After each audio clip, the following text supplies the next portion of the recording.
Tech music വ്ലോഗിന്റെ പുതിയൊരു വീഡിയോയിലേക്ക് എല്ലാവർക്കും സ്വാഗതം. നമ്മൾ ക്രിട്ടയുടെ നെക്സ്റ്റ് പാർട്ടാണ് ചെയ്യാൻ ഉദ്ദേശിക്കുന്നത്. ഒരു ബ്രാഞ്ച് ഞങ്ങൾ ഡ്രോ ചെയ്യുന്നത് മുന്നേയുള്ള വീഡിയോയിൽ ചെയ്തിട്ടുണ്ട്. ഇനി ഈ ഒരു ബ്രാഞ്ചിന് ശേഷം നമുക്ക് ചെയ്യാനുള്ളത് എങ്ങനെ ഒരു ബേർഡിനെ ഡ്രോ ചെയ്യാം എന്നുള്ളതാണ്. ആദ്യമായി ചെയ്യേണ്ടത് പുതിയൊരു ലെയർ ക്രിയേറ്റ് ചെയ്യുക, പ്ലസ് ബട്ടൺ പ്രസ് ചെയ്തുകൊണ്ട്. അതിനുശേഷം ഡബിൾ ക്ലിക്ക് ചെയ്തുകൊണ്ട് ഞാൻ ഈ ഒരു ലെയറിന് ഹെഡ് എന്ന നെയിം കൊടുക്കുന്നു, എൻ്റർ ചെയ്യുന്നു. അതുപോലെ തന്നെ നമ്മൾ ഈ ബ്രാഞ്ച് നമുക്ക് ഹൈഡ് ചെയ്തുകൊണ്ട് നമുക്കൊരു ബേർഡിനെ വരയ്ക്കുന്നതായിരിക്കും നല്ലത്. ഞാനിവിടെ ഹൈഡ് ചെയ്തു. അതിനുശേഷം എലിപ്സ് ടൂൾ എടുത്തുകൊണ്ട് ഞാനിവിടെ ഒരു ഹെഡ് ഡ്രോ ചെയ്യുകയാണ്. ഒരു ബേർഡിനെ വരയ്ക്കുന്നതിന് വേണ്ടി ഫോർഗ്രൗണ്ട് കളർ സെലക്ട് ചെയ്യാൻ വേണ്ടി ഇവിടെ ക്ലിക്ക് ചെയ്തതിന് ശേഷം ഏത് കളറാണോ നമുക്ക് വേണ്ടത് നമ്മൾ ജസ്റ്റ് ഒന്ന് ഇവിടെ സെലക്ട് ചെയ്ത് കൊടുക്കാം. അതുപോലെ തന്നെ ബാക്ക്ഗ്രൗണ്ട് കളർ ക്ലിക്ക് ചെയ്തുകൊണ്ട് ബാക്ക്ഗ്രൗണ്ട് ആയിട്ടുള്ള ഏത് കളറാണോ വേണ്ടത് അതും ഇവിടെ സെലക്ട് ചെയ്ത് കൊടുക്കാം. ഓക്കെ പറയാം. അതിനുശേഷം നിങ്ങൾ ചെയ്യേണ്ടത് ഇവിടെ നിന്നും കണ്ടിന്യൂസ് സെലക്ഷൻ ടൂൾ യൂസ് ചെയ്തുകൊണ്ട് ഇതിനെ ജസ്റ്റ് ഒന്ന് ക്ലിക്ക് ചെയ്യുക. അതിനുശേഷം ബ്ലെൻഡ് ടൂൾ യൂസ് ചെയ്തുകൊണ്ട് ജസ്റ്റ് ഇതിനെ ഡ്രാഗ് ചെയ്യാം. അപ്പോൾ നിങ്ങൾക്ക് ഇവിടെ കളർ ഫില്ലായത് കാണാം. അതിനുശേഷം സെലക്ട് മെനുവിൽ നിന്നും ഡീസെലക്ട് എന്ന ബട്ടൺ പ്രസ് ചെയ്യുന്നു. അടുത്തതായി നിങ്ങൾ ചെയ്യേണ്ടത് പ്ലസ് ബട്ടൺ, ഇവിടെ പുതിയ ലെയർ ക്രിയേറ്റ് ചെയ്യുകയാണ്. അതിനുവേണ്ടി പ്ലസ് ബട്ടൺ പ്രസ് ചെയ്തു. പെയിന്റ് ലെയറിൽ ഡബിൾ ക്ലിക്ക് ചെയ്തുകൊണ്ട് ഞാൻ ഇതിന് ബോഡി എന്ന നെയിം കൊടുക്കുന്നു, എൻ്റർ ചെയ്യുന്നു. ഈ ഒരു ബോഡി ലെയറിൽ എലിപ്സ് ടൂൾ യൂസ് ചെയ്തുകൊണ്ട് ഞാനിവിടെ ഒരു സർക്കിൾ ഡ്രോ ചെയ്യുകയാണ്. ഇത് ഡ്രോ ചെയ്തതിന് ശേഷം നിങ്ങൾ ചെയ്യേണ്ടത് ട്രാൻസ്ഫോം എ ലെയർ എന്നത് ടൂൾ ക്ലിക്ക് ചെയ്യുമ്പോൾ നിങ്ങൾക്ക് കാണാൻ പറ്റും ഇവിടെ നമ്മുടെ സർക്കിൾ സെലക്റ്റഡ് ആയി വന്നിട്ടുണ്ട്. അതിനുശേഷം നമ്മുടെ മൗസ് ഈ കോർണറിൽ പോകുന്ന സമയത്ത് നിങ്ങൾക്ക് കാണാം നിങ്ങളുടെ മൗസ് പോയിന്റർ ഇവിടെ ഒരു റൊട്ടേഷന്റെ ഷേപ്പിൽ വന്നിട്ടുണ്ട്. അപ്പോൾ നമുക്ക് എന്ത് ചെയ്യാം, ജസ്റ്റ് ഇതിനെ റൊട്ടേറ്റ് ചെയ്യാൻ വേണ്ടി പറ്റും. അതുപോലെ തന്നെ സൈസ് കുറക്കണമെങ്കിൽ ഇവിടെ ജസ്റ്റ് ക്ലിക്ക് ചെയ്ത് ഡ്രാഗ് ചെയ്യുക. അതിനുശേഷം ഇതിനെ മൂവ് ചെയ്തുകൊണ്ട് നമ്മളിവിടെ കൊണ്ടുവെക്കുന്നു.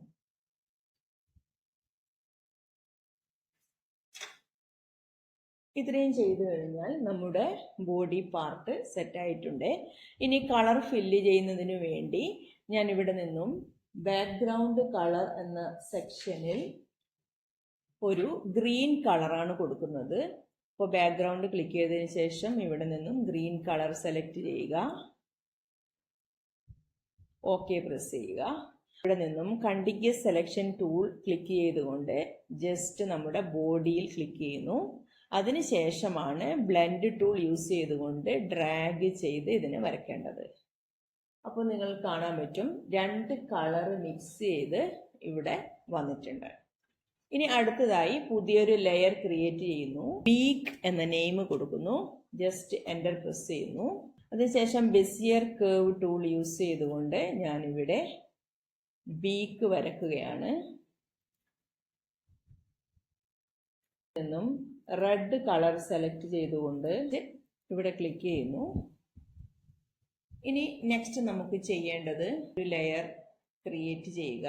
അതിന് വിങ്സ് എന്ന നെയിം കൊടുക്കുക, എൻ്റർ ചെയ്യുക. ഇനി നമ്മൾ ചെയ്യാൻ പോകുന്നത് ഇവിടെ നമുക്ക് വിങ്സ് ഡ്രോ ചെയ്യണം. അതിനുവേണ്ടി ഞാനിവിടെ ബെസിയർ കേർവ് ടൂളാണ് യൂസ് ചെയ്യുന്നത്. Move layer or mask up എന്നീ രണ്ട് ഓപ്ഷൻസ് നിങ്ങൾക്ക് ഇവിടെ കാണാം.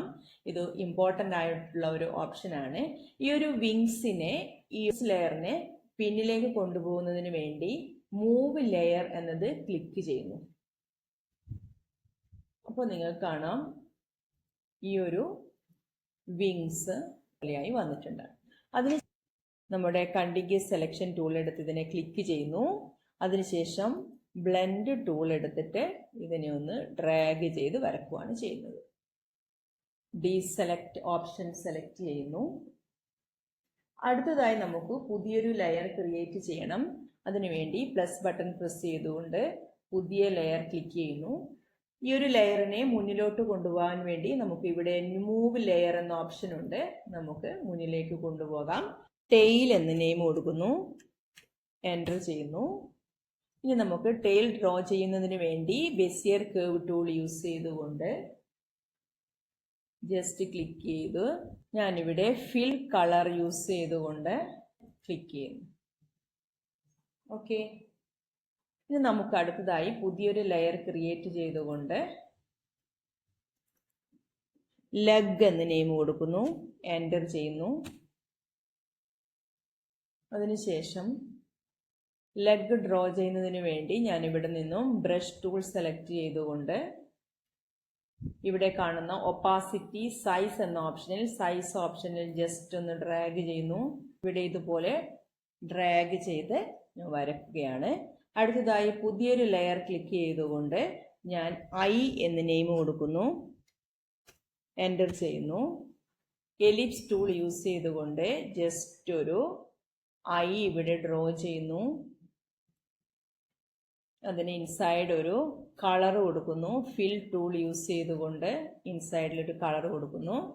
അതിനുശേഷം ഇതിനെ സെലക്ട് ചെയ്തുകൊണ്ട് റെക്ടാങ്കുലർ സെലക്ഷൻ ടൂൾ യൂസ് ചെയ്തുകൊണ്ട് മൂവ് ചെയ്ത്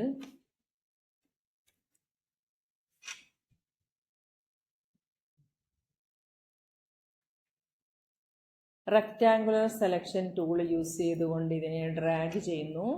അതിനുശേഷം ഇതിനെ മൂവ് ചെയ്ത്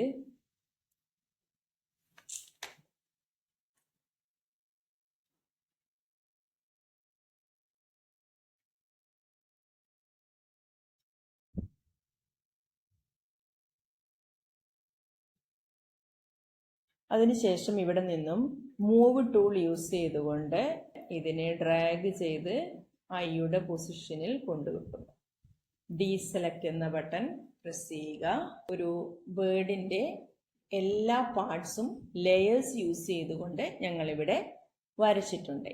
ഇനി നമ്മൾ ചെയ്യേണ്ടത് ഈ ഒരു ബേർഡിനെ ഗ്രൂപ്പ് ചെയ്യുക എന്നതാണ്.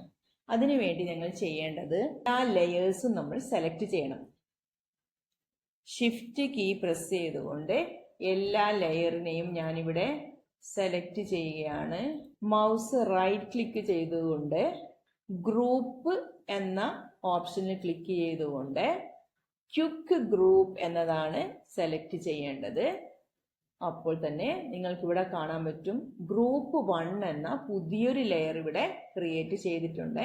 നമ്മുടെ ബ്രാഞ്ച് ലെയർ ഇവിടെ ജസ്റ്റ് ഒന്ന് ഷോ ബട്ടൺ ക്ലിക്ക് ചെയ്യുമ്പോൾ നമ്മുടെ ബ്രാഞ്ച് വന്നിട്ടുണ്ട്. അതുപോലെ തന്നെ ഈ ഒരു ഗ്രൂപ്പ് 1 എന്നതിൽ ക്ലിക്ക് ചെയ്യുമ്പോൾ നമ്മുടെ ബേർഡിനെ നമുക്ക് മൂവ് ചെയ്ത് എവിടെയാണോ വെക്കേണ്ടത് അത് ജസ്റ്റ് മൂവ് ചെയ്ത് എവിടെ വേണമെങ്കിലും നമുക്ക് പ്ലേസ് ചെയ്യാൻ വേണ്ടി പറ്റും.